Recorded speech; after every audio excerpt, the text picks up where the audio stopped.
this year is an exciting year because we have our Texas elections coming up, and many other states, of course, are having their own elections, but Texas in particular, it's an exciting year for us because we're having our governor race. So there's a lot of different things to vote for. It's a very important election year. So first day of early voting is on Valentine's Day. So take your sweetie and go vote. Early vote. Get crazy. Best date day. Best date day. But yeah, there's a couple of different candidates. So Greg Abbott, he's our current governor. He announced his re-election this past Sunday. And there's a couple other... there's a couple... Sorry. There's a couple other candidates that are kind of rivaling for that Republican, nomination. Mm-hmm. So his biggest contenders look like former State Senator Dan Huffines and former Texas GOP Chairman Alan West. But Greg Abbott is, he's been in his term for, I think, 3 years now? Will it be 3 years? Yeah. And it's incredibly hard to unseat an incumbent, especially one that has so much name recognition. So have you guys checked out the other GOP candidates? Has anything kind of sparked your interest? There's a couple other ones like Paul Bello, Danny Harrelson, Candy K. Horn, Rick Perry, but not the one you're thinking of, a different Rick Perry. Poor guy. You should have just went by Richard Perry. Right. And Chad Prather. Rich Perry. Rich Perry. Poor Yeah. guy. Yeah. There's also a couple of Democratic picks too. So the one, of course, that has the most name recognition is Beto O'Rourke. He was a former El Paso congressman, and you can see. Hold on. Can you please use his real name? Use his real name, Robert O'Rourke. Okay, he's Irish. Okay, in that case, I'll refer to Ted Cruz as Rafael Cruz. Yes. No, I thought his last name wasn't really Cruz. Is it? No, it's Cruz. It's I don't Rafael know. Cruz. Okay. But I guess it's his first name. Yeah. On the Irish note, did you know that the Irish actually helped the Spanish a lot during their independence from Spain? Well, yeah, they hate the English. Yeah. Have Fuck you the never heard of English. IRA? No, I have. I didn't know that Irish people actually directly helped Mexico. Anyway, just things I didn't know before. Wait, So did they help the Spanish or did they help the Mexicans? Because the They helped Spanish, the Mexicans. yeah. They helped the Mexicans. And I was thinking about it because, I know some, Mexicans, from Mexico that are gingered hair and really fair skin. And it makes me wonder, oh, is that why that you have, people that are, have, a super Irish, background? Is that why? Because the Irish had helped in some war a long time ago? I thought it was interesting. Anyway, Robert O'Rourke, he was a former El Paso congressman, and he ran previously against Rafael Cruz, aka Ted Cruz, in the senator race. I think the nail in the coffin for Beto was when he said, "I'm gonna take away everyone's guns," but that race was extremely close. I don't know how it's gonna go for him against Greg Abbott, and not just automatically ruling out the other candidates. I have checked out some of the other Democratic candidates, and Joy Diaz is someone who catches my interest. But I wish that people had more of a platform so we can see what they were about. Because we know what Greg Abbott's about. We know what Beto's about. But these other people, what kind of fresh take could they bring, Yeah. Well, see, that's also the problem. Beto O'Rourke is the issue that everybody has with the Democratic Party, and Greg Abbott is the issue that everybody has with the GOP. Greg Abbott is a good lawyer, right? And if you need somebody to fill a seat, metaphorically and physically, Greg Abbott's your guy, right? Dude, okay. Right? So that's the bad part, right? If you want a bureaucrat to fill a seat out of the pack, Greg Abbott is him. But I think a lot of people are requesting change. And I know Huffins, he's been campaigning for way longer than everybody else. He was the first to announce. And he has some very radical policies. A lot of the GOP candidates do have some of the more radical policies, but we moved to a point where they're no longer radical ideas, right? Like a lot decriminalization of marijuana in Texas, the only people holding it up is Dallas. Okay, like I mean, our Well, our capital. lieutenant governor too. Yeah, Paxton. Yeah. And, yeah. Well, Greg Abbott said he'll never sign the bill, right? He's a traditionalist, but And Dallas likes their cocaine. yeah. But Mhm. again, so anybody, you can ask anybody in Texas, hey, if I really needed to score some pot, where would I go? Austin. You know, like, go to the Probably. Capitol, and you will literally just see people walking down the. You know, you go to 6th Street and you'll smell it on the street. Like it's a normal occurrence now in Austin. So that's our capital. Come on, guys. At this point, I'm not saying you got to legalize or do any of that, but a lot of the Republican candidates are pushing for decriminalization. And I think we're at that point where, yeah, just decriminalize it. Stop throwing people in jail for it. Agreed. I think that's really important for their campaign, especially because there is a lot of in-between voters. Like, you know, they're kind of middle of the road, and social issues like that will sway them one way or the other. So we have our governor race. And then we also, speaking of Lieutenant Governor Dan Patrick, he's also up for re-election. He is also seeking his 3rd term. And there's a couple other candidates. I don't really recognize any of these names. Pretty sure he'll secure his primary. For the Democrats, we have Michelle Berkeley, Carla Braley, and Mike Collier going for lieutenant governor. And on the GOP side, Tracy Bradford, Todd Bullis, Daniel Miller, Aaron Sowells, and Zach Vance. So the lieutenant governor is also up for re-election. I don't know anything about those candidates. Some of the candidate sites were either not available or not up. I know that we just passed the deadline to get on the ballot, but it kind of feels like he should have had stuff like this put together beforehand. Just saying. So, I mean, as a person who, you know, tends to vote blue, how do y'all feel about, you know, the Democratic choices for Texas, even though Texas is considered a purple state right now? I don't feel super confident. I have joined like a Democrat like grassroots meeting, and it wasn't. I think the values that they were pushing the volunteers to do aren't my values. So, like, for example, during the presidential election, Democrats called it the war room. And to me, that's just really divisive like language to use. Like, you're already pitting someone like against each other. And I know it's a race, like it's a campaign. You're supposed to get people to vote for your candidate. But to me, it just secures that there is absolutely no attempt to reach a hand across the aisle. And for me to vote for someone, I would need somebody who is set on like not just compromise, but also seeing things from different perspectives, which, you know, we have these candidates to look for. I don't know, Alan, if you have a different experience. So as far in terms of like people that are actually coming up, I'm a little disappointed to see Beto back on the ballot again, especially after last time. Like after he went after, oh my God, I already forgot his name. Ted Cruz's position.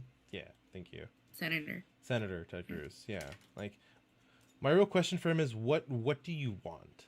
Like, do you want to be governor? Do you want to be senator? Do you want to be mayor? Pick what you want, and stick with that. Reaching for a power grab. That's exactly how he's coming off, and as a big power grab. Like, I get it. You want to make some changes, but you know what?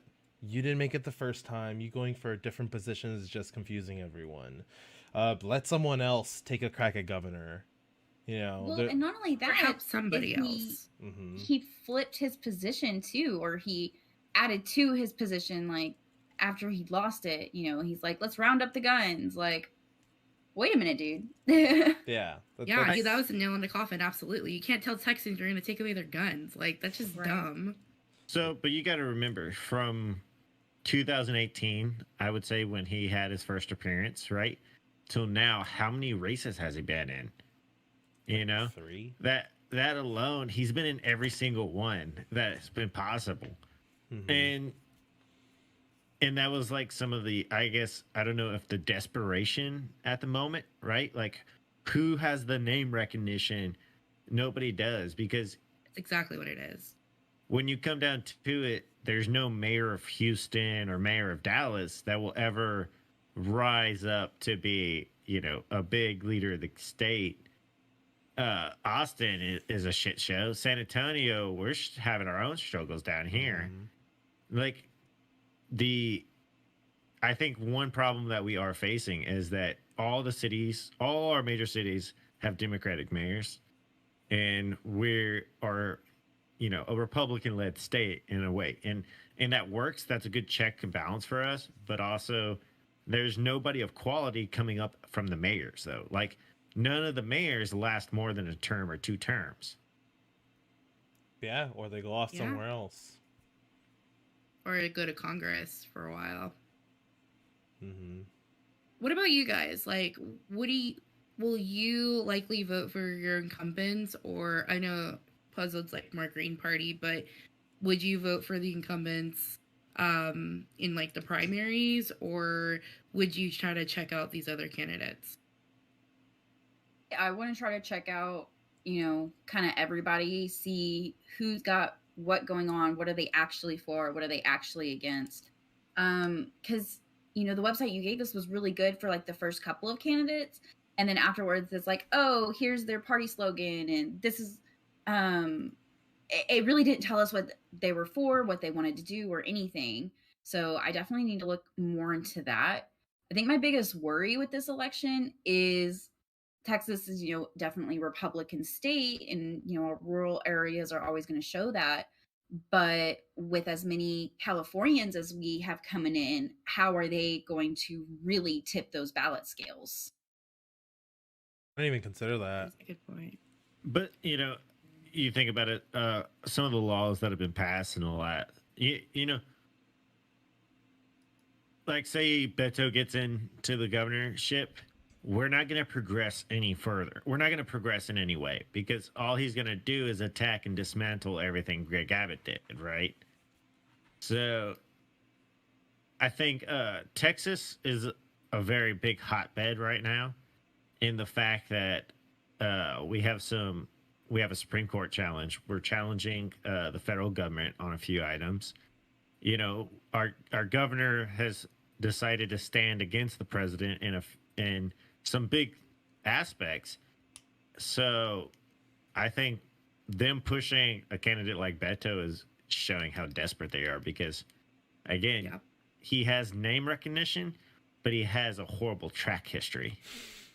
Yeah, plus, I mean, look at the amount of confidence the voting class, that the majority voting age group right now has in the Democratic Party.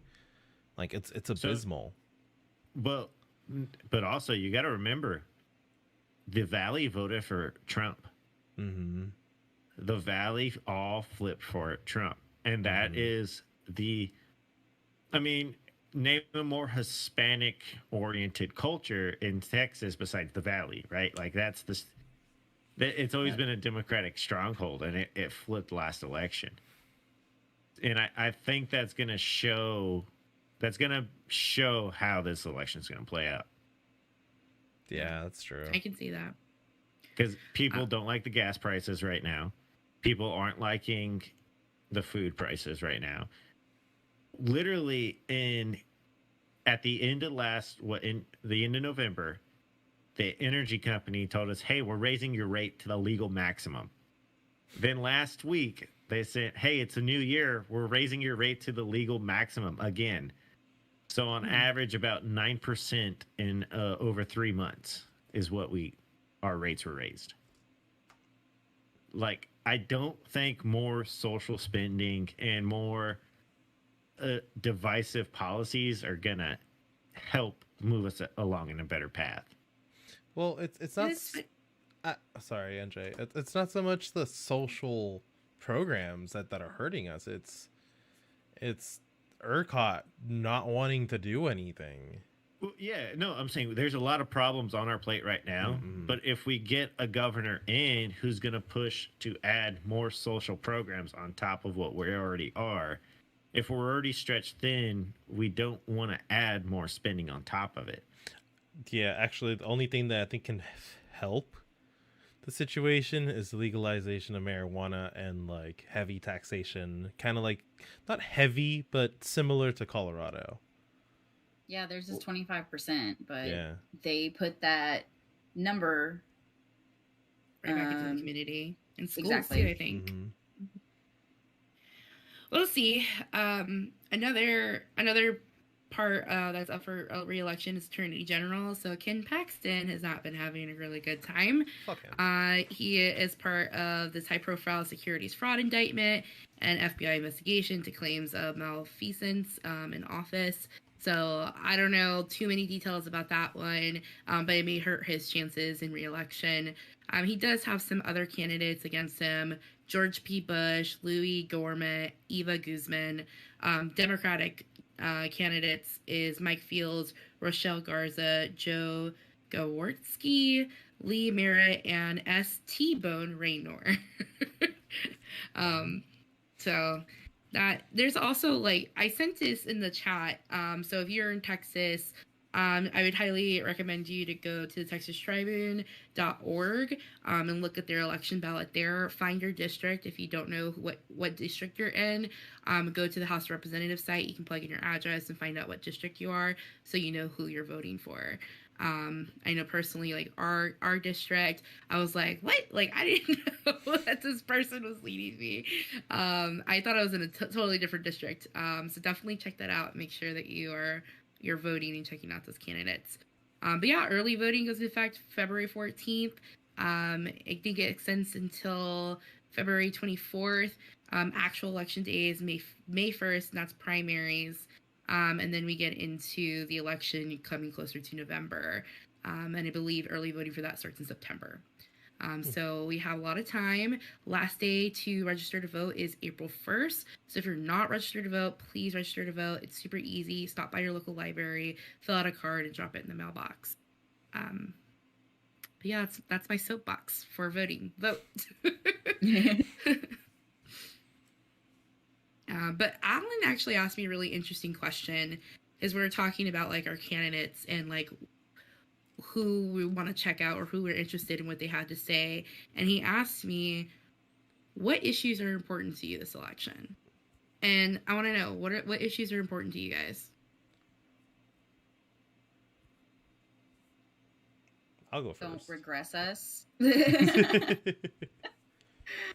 I think I'm with Crazy a little bit on that. I want to move forward. I want to keep pushing, but I'm definitely for social services and putting that money back into the community to rebuild it.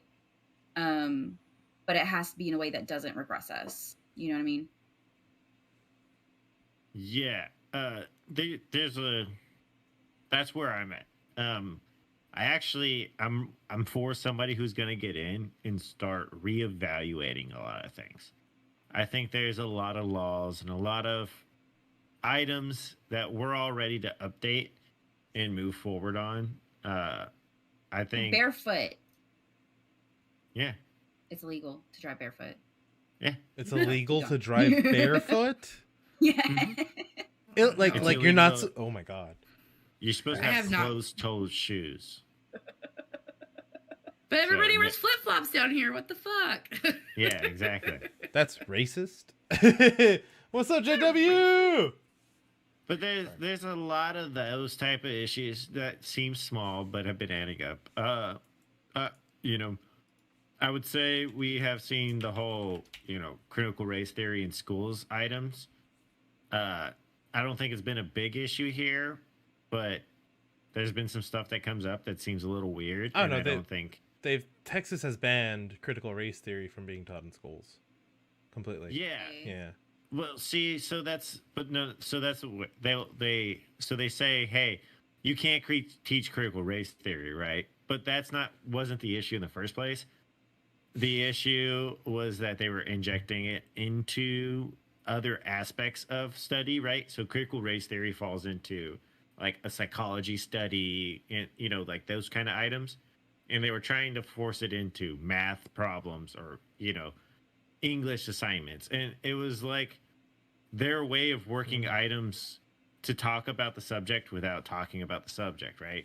And that was some of the stuff that people were freaking out about. And so they made this big sweeping decree, which of course is just stupid and makes everything worse. Okay. Critical race theory and math, the fuck. No, the two have nothing to do together. Critical race theory in English or in like social studies, I can see, especially because, think of an author from like the 1800s, maybe even earlier, that is where it can play a role into how they write, how they pick characters, so on and so forth. But in math, it's science, fucking gym, you have critical race theory in gym? No. So I get that. And I think a lot of people have an issue with it. One way you can look at it as that you're telling some people they're less than other people, right? And that's just one way to look at it. And I can see it in some of that, where if you go up to, two kids in the same class at the same school, but you tell one that, you're being held back, that person's going to grow up with a mentality that, hey, I'm being held back. I can't be my best, right? So I think just putting those thoughts into, when high school is one thing, but elementary, middle school, let kids develop together. I feel like in an elementary setting, it is important to teach social contracts of critical race theory. And I think it has to do with like traditional stories that are told, or even like pieces of history that are basically being written out. But that's definitely a conversation for another time. Yeah. Well, but yeah. I mean, so for and that's the other thing, right? Like our experiences in school here in South Texas is totally different than somebody in Colorado, right? Absolutely. So here, one thing we do is here in San Antonio, it's 65% Hispanic in San Antonio, right? It's a super majority, right? In most things. But still, by national and state standards, if you are Hispanic, you are a minority. You have minority status across the board for governmental issues and for everything else, right? So that right there kind of contradicts some of what you're telling kids in certain aspects, right? So you're saying here that a Hispanic child is held behind because of the color of their skin or the standards they were grown up in. Somebody on the east side might have been harder to grow up, but I believe that everybody on the east side is getting a lot more help than the kids on the north side, right? Like we divert more funding. They have a little more outreach. And I don't see the issue with that, but when you start trying to segregate everything by race, and then you're telling a majority race that they're the minority or they're being held back, I don't see how that works. Yeah, definitely. Yeah. If that's like your perspective of critical race theory, for sure. I mean, any message like that is sure to tell you like, oh, like I'm less than, for sure. But I think like the critical race theory that I guess I've become familiar with, or like the concepts of, are more so geared to, looking at it from all different perspectives instead of just one singular perspective in history. And I don't think there's anything wrong with that. I think that we should look at it from different perspectives and see what motivations were behind certain things. History is written by the victors, of course, but I also feel like, these people that are maybe don't feel represented, yes, they may have outreach programs or whatever the case is because their community needs it. Why do they need it? What's the history behind there? So I think that's important to understanding it and breaking that cycle so it could be a little bit more equal. Yeah. Yeah. Yeah.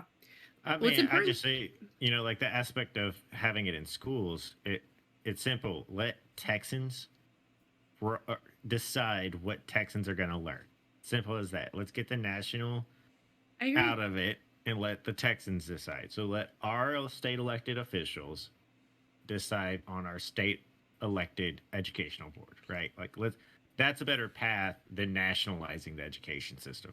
Not gonna lie, it'd be really fucking badass if Texas has like the #1 education system in all the states and actually ranks higher than the United States itself in the World Index.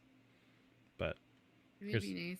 Yeah. We are pretty far in that list as a country. Mm-hmm. Like number 40. I think we're like 30th in like math and science. Mm-hmm.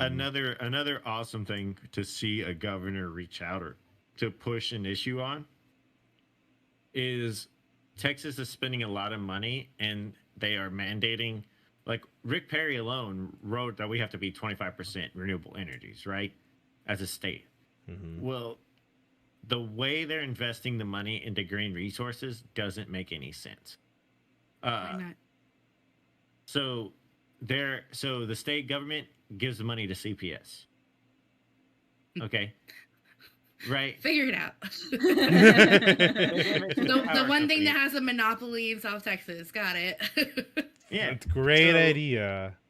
Like here in South Texas, so the state government should give the city and say, hey, city, on every bus stop, put solar panels.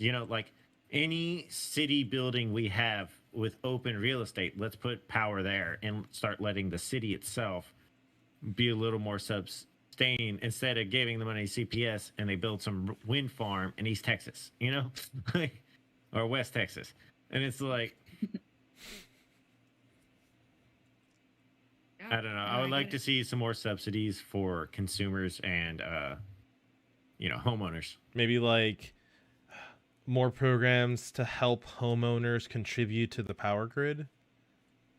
Exactly. So if we're struggling with our power grid, like they keep telling us and like what we suffered through last year, Mm-hmm. would it be better okay, so if something's broken, would it be better to dump money into it or alleviate stress off of it? That's where we're at. Mm-hmm. Yeah, definitely. Yeah. There's a couple different issues that are important to me. The ones that you guys hit on are major ones. Like the economy is definitely like in the focus of my mind, along with like women's rights too. So those are the two major key components that I'm looking for in the election. I think, Alan, you also said economy too. What was your other one? I'm trying to look out for women's rights too.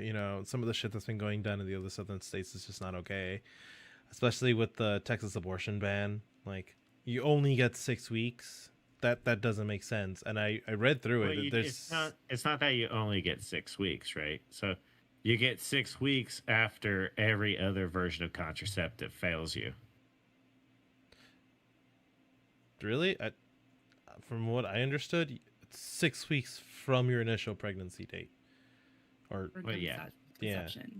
Yeah. So, another on this, because this is a big. I wasn't thing. trying to go here, Pete. Yeah. No, I wasn't either. No, not even going in depth. I'm just going to say on the Attorney General Paxton, right? So he's dealing with the lawsuit over this specific bill. Oh, I didn't know that. Yeah, so the Biden administration is suing Texas over this specific bill that you're talking about, the 6-week bill. Mm-hmm. And some of the arguments that came up is Missouri, I believe it is, who is the one in front that the Supreme Court might overturn Roe versus Wade because of this ruling that they're talking about. Are you a little more comfortable with their 8 weeks over the 6 weeks, or is it just? So they're stating that a fetus feels pain after 8 weeks, so that's why they want to set the limit at 8 weeks. Just let the doctors decide. Whatever doctors in the field say this is the last day for an abortion, that's what it should be.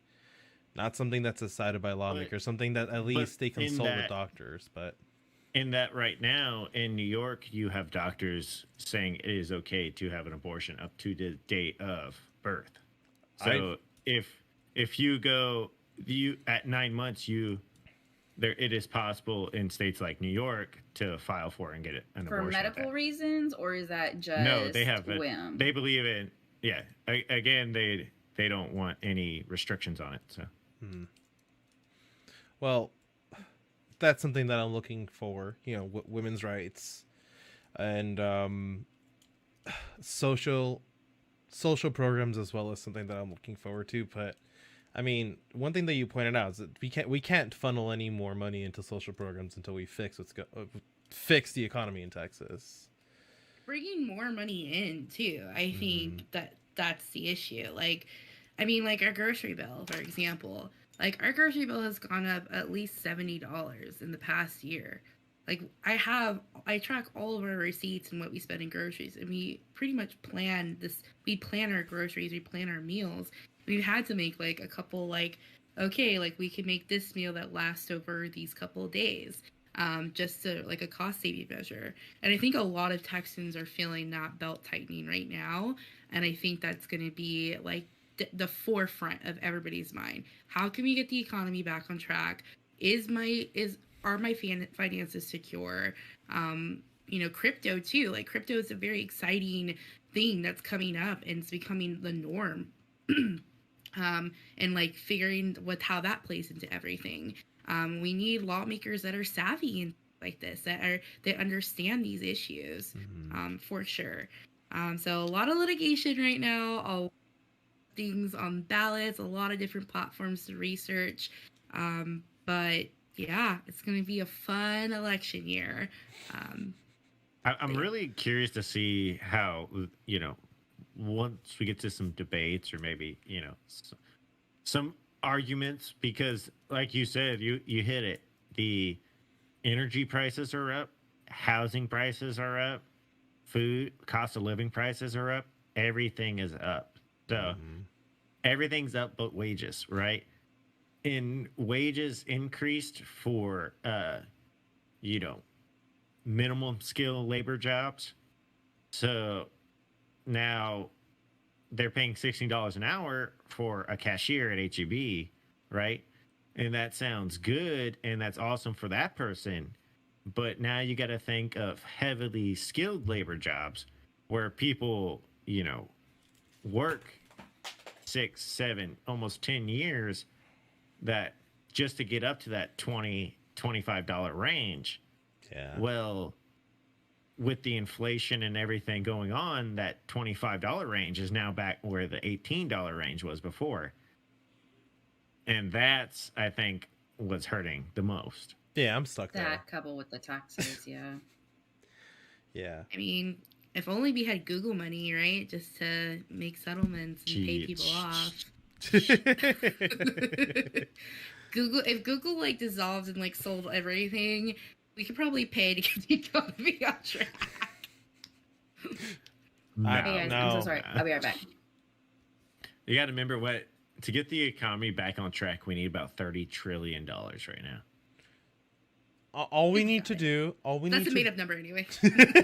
Yeah. Yeah. All we need to do we'll print $1 trillion coin. It's good.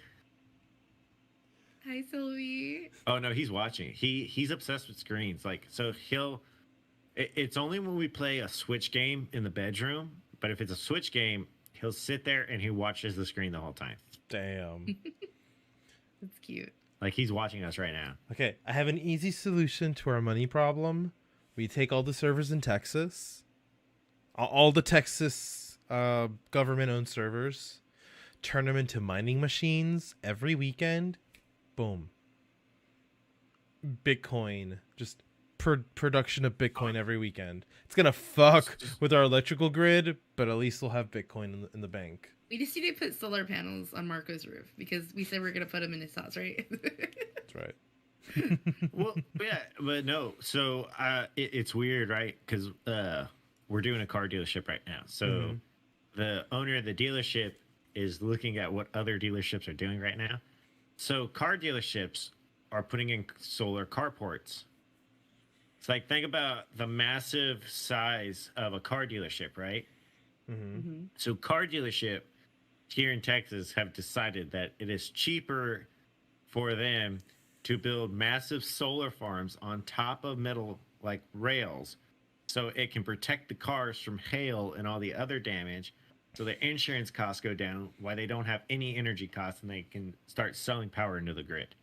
That's smart. That is smart.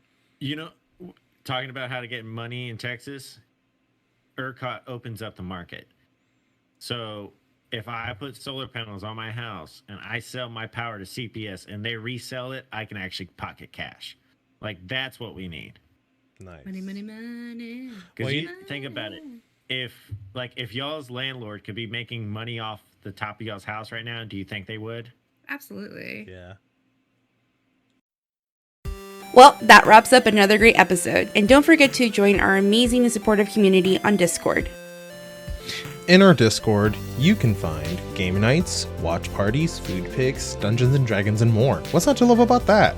We have a little something for everyone. Head over to our website, officialmillennials.com, and you'll find more info, especially our featured gamer of the week. Speaking of something for everyone, we have a book club. We read a book almost every month and talk through it together. We also have a special perk for our subs to discuss other books in a series called Chapter 2. Don't forget to swing by YouTube and drop us a follow at Official Millennials. You can also find us on Twitter at MillsOfficial.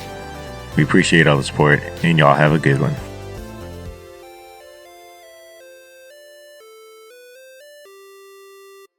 This is an Official Millennials production.